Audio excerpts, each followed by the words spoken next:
Most traders memorize RSI plus MACD strategy, but read it wrong on a real chart. In this lesson, we build a chart reading system, not a prediction. Lesson goal.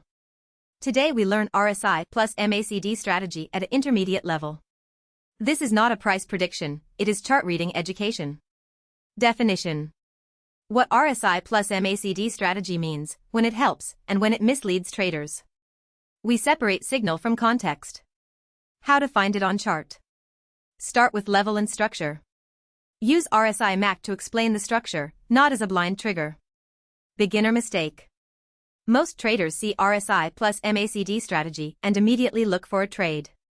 Here, we treat it as a reading skill, not a command. Correct use. Context first, confirmation second, risk third. Patterns, indicators, and lines never decide alone. Mini cheat sheet. Save this: level, trend, confirmation, invalidation, and risk reward. Missing one weakens the setup. Homework.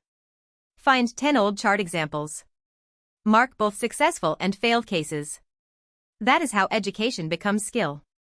Be part of this lab and grow your stack with us.